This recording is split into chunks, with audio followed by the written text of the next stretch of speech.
หัวเย็นนะน้อง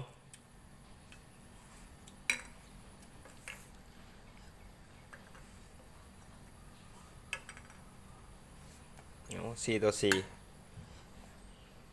โอ้ขึ้นกระดานแถวเดียน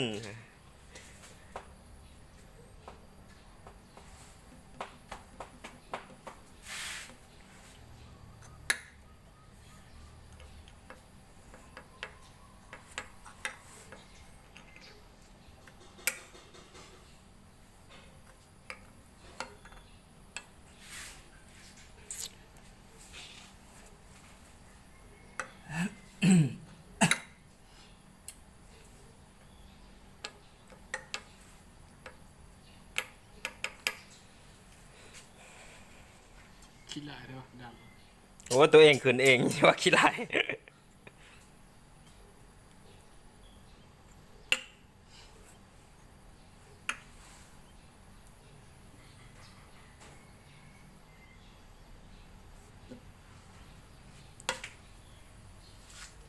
ำปีทางฟังมันลอยโอ้ยเสียสามสมมาลืมเบิ่งแผลย้องแล้วสิเสียร้ายถึงละ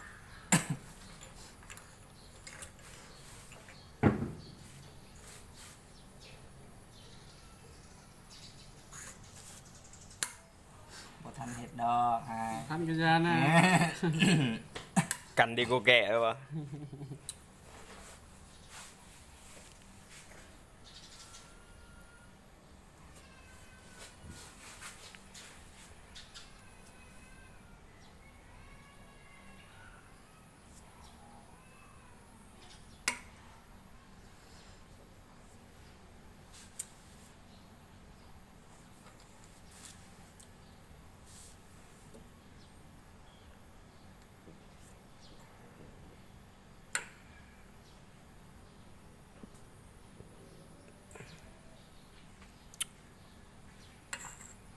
เสียสอง ตาย เสียสองจะได้ก็เสียสองจะกินตัวใดก็เสียสอง ตาย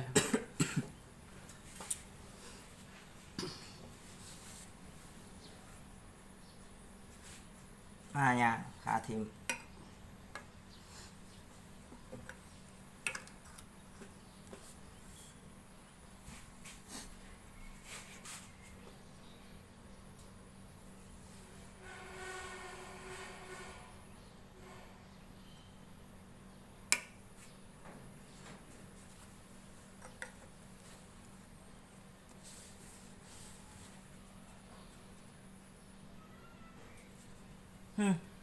เอาทูดตัวใดไปเอากินนี่ เด้ เอาทูดตัวนี้วะ แม่น มันก็มาได้ที่พายไปที่เจ้าอะโอ้เห็นบ่ทันแล้ว เสียสอง ไหนสองก็เอาบ่ สอง ไป สองใส่ เด้ เอามายังขอยอยู่ให้จะกินเขาก็เก็บกันแล้วเนาะ อ้าวแม่นว่ะ โอ้ โอ้ ป้าย ไม่ ลูก เสีย หน้า สอง เตานี่เนาะเอ้ยมาบอกเลยเชียร์สองกูเห็นเลยแล้วว่าเชียร์สองไป กระทึกแหละเฮาอ่านเกมลวงหน้าเนาะ เว้ยฮานี่เนาะว่าเชียร์สองกูก็เห็นนั่นแหละเชียร์สองอ่ะลืมใส่ละตังให้กินเมื่อกี้นี่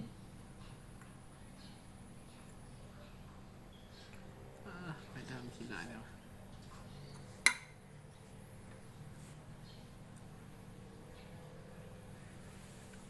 ขี้หลายกันแล้วป่ะ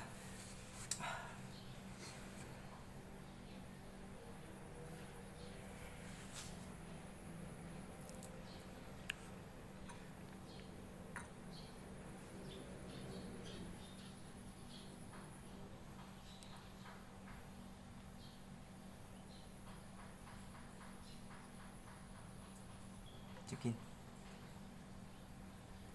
ชอบแล้วสิให้กินเนาะ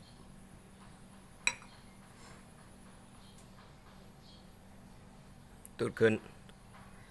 เสียสองจำลามเลย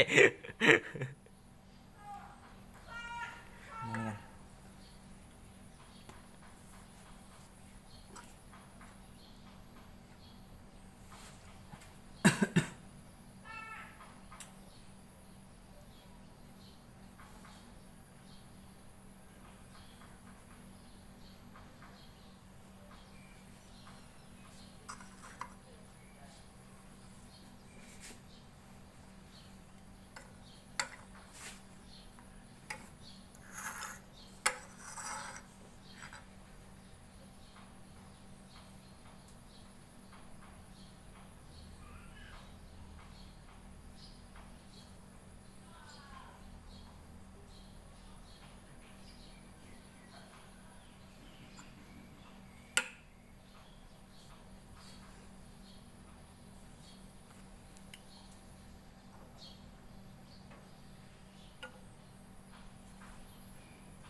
โอ้10-10เข้ากลางได้ยอง เสือด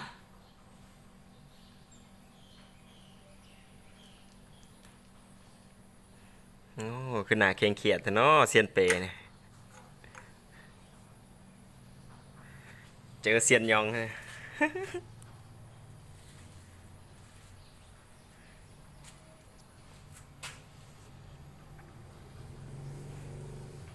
ควายปะ ำโอ้ขาดทีมแล้วนะอืม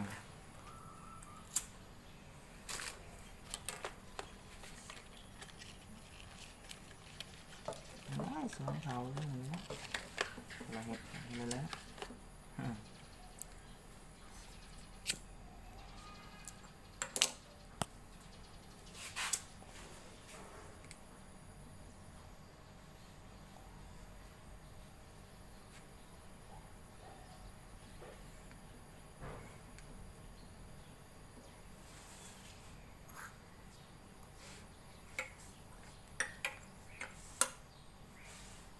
เย็นเย็นเย็นยองเย็น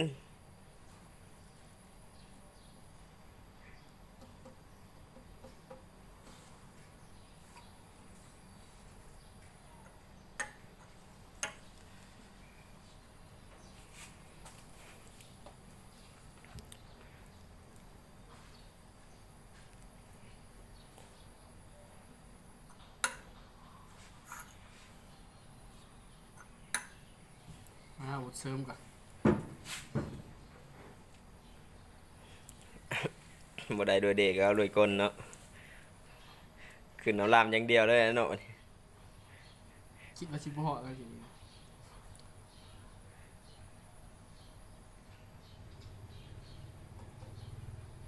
7-8จะนอนที่เหลือ0-5ส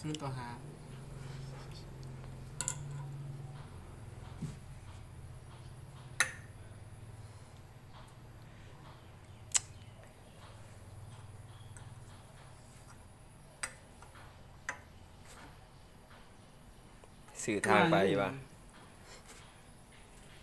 นี่ยองก็สิเอาคือกัน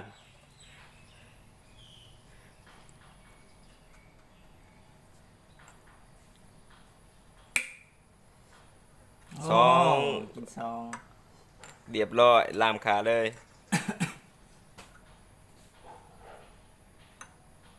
ใช่แหละอะไร กันแล้วเอาแล้ นี่ ว รีวิว กินของตัวเองวะ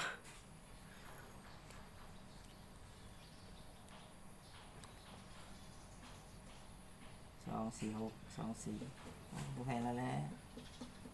นี่มันก็อยู่มานี่ขาดามแล้วนี่อยู่เข้ามา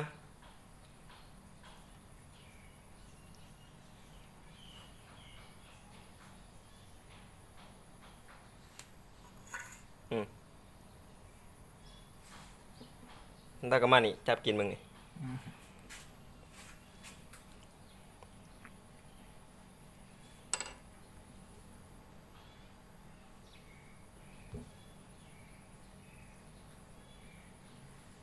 กับบนี้ก็ใต้ทีมละลานะ หืม เด็ดจะก็เอาเนี่ย สั่งสปิตายอยู่มันไหมเอาล้างข่อยกิน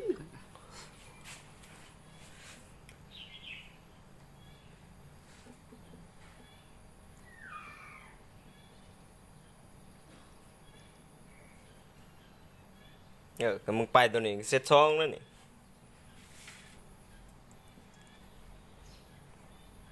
มึงแพ้แล้วเลย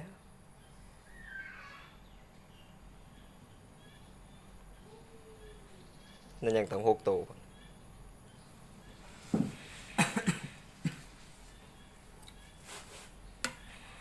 หาอะไรมา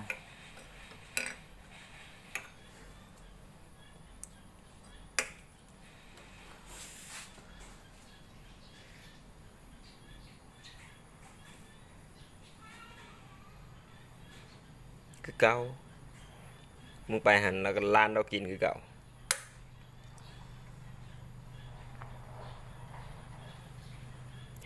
เอาไปมาอัดทางเจ้าของเองไป